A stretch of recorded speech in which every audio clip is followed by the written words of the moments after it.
Pensando que o dólar é um storytelling, e é, obviamente, ele não tem valor intrínseco a ele. Por sinal, tem uma aula, talvez a aula mais espetacular sobre dólar que eu já vi na vida. Tá no teu canal. Ah, que legal, Né? você Você falando assistiu. que as 5 fases que teve o dólar de hoje não é o mesmo dólar que estava lá atrás. No Brasil a gente teve as moedas, né? Cruzeiro, cruzado, aquele monte. Lá não. Mas o dólar não é mais o mesmo. Um era atrelado ao ouro, já não é atrelado ao ouro. Bretton Woods, toda aquela história que a gente já conhece, quem é do mercado. E hoje é um dólar muito peculiar, que é atrelado sim à força de poderio militar e tudo mais americano. Só que parece que, por todas as dificuldades que tem, ele é a moeda mundial. Todas as divisas são trocadas. Mas parece que está chegando num momento de inflexão que começam a surgir possibilidades de acordos secundários, como acontece hoje Rússia e China, por exemplo. Claramente é feito algo assim.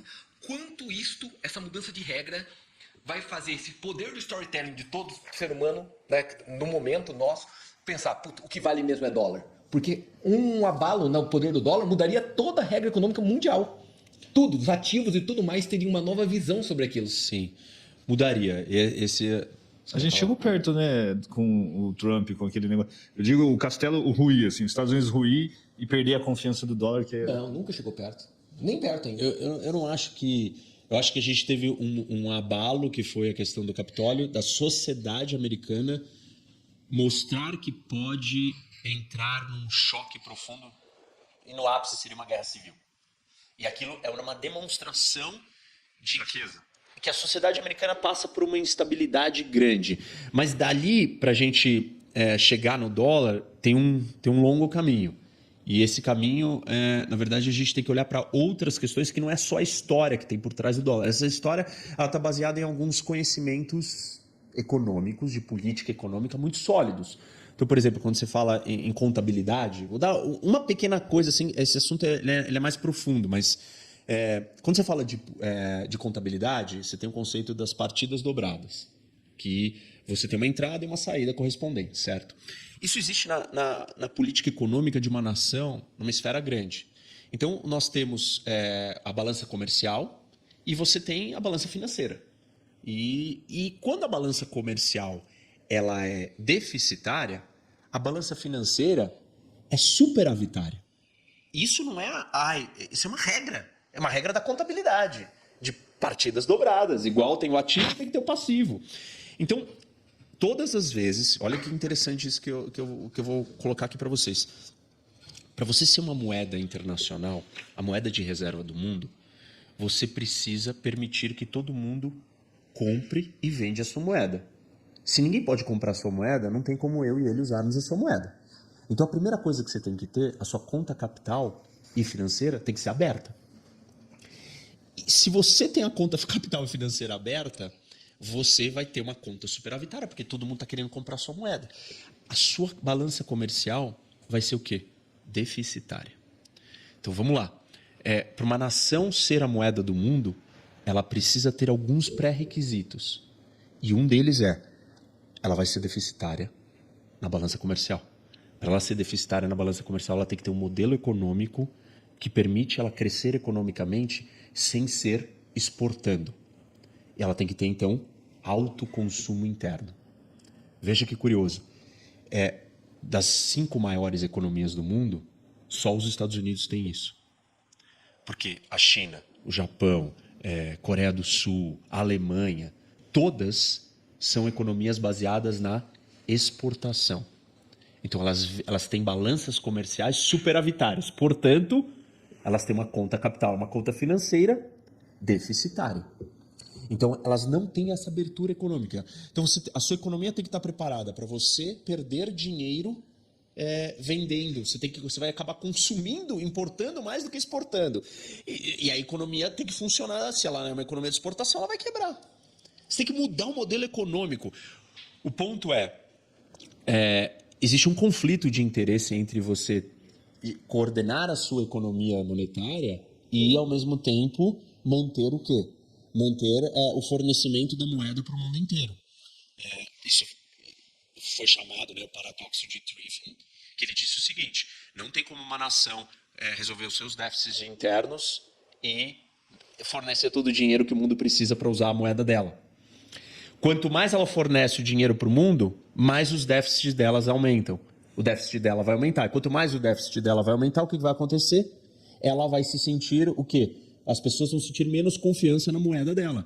E por isso que é um paradoxo, por isso que é um dilema. Se ela for para cá, ela abala exatamente aquilo que todo mundo está consumindo dela.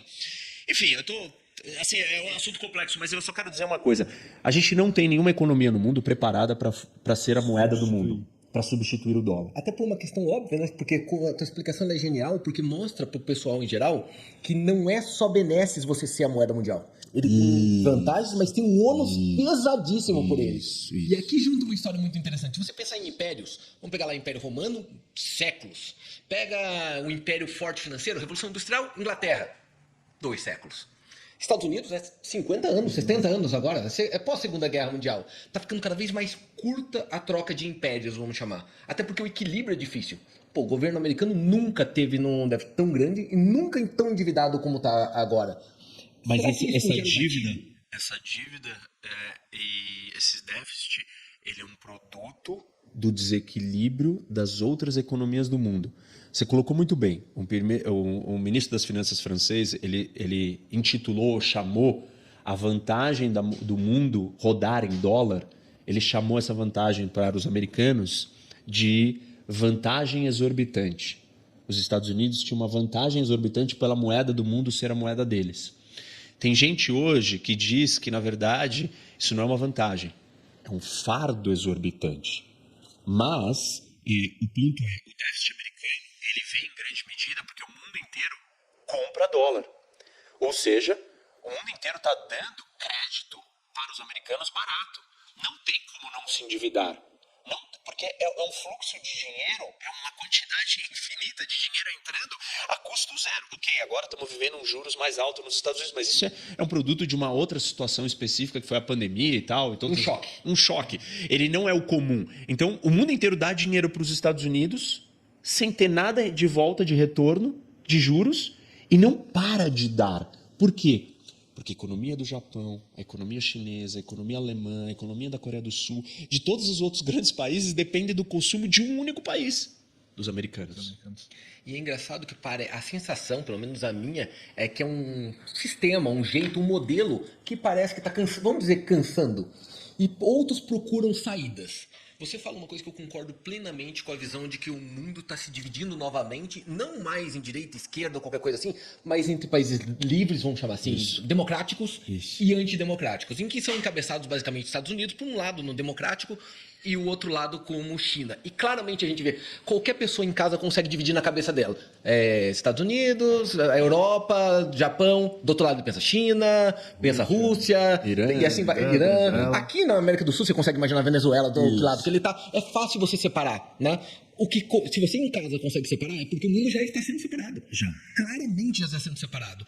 E provavelmente em algum momento este outro grupo vai procurar saídas, e já está procurando saídas, para não depender mais dessa visão do dólar, porque a desconfiança já surgiu. Então, mas aí a gente tem um obstáculo que acho que a gente tem vários problemas com, eu chamo esse grupo de eixo das ditaduras. Tem várias ameaças e riscos, mas eles também estão num beco sem saída na questão monetária. Porque a China, para ela fornecer e se tornar a moeda que vai transacionar com todos os outros, ela vai ter que permitir um fluxo aberto de entrada e saída de yuan. E a China não quer fazer isso. Por quê? Quando você abre a sua economia, você perde o controle. E o modelo econômico chinês é de uma economia centralizada no controle total de um partido. Então, o que é necessário para a China ser essa moeda requer que ela se transforme de dentro. E ela não quer se transformar porque isso é perda de poder para aquele grupo que domina a China. Claro, isso pode acontecer, mas isso é um colapso interno chinês. E esse é um cenário de crise extrema também para o mundo, para a China e para o mundo.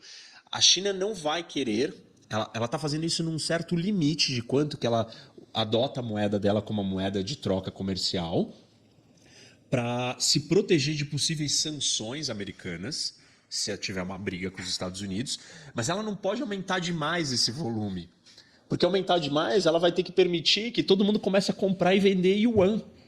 E aí ela perdeu o controle da conta financeira dela.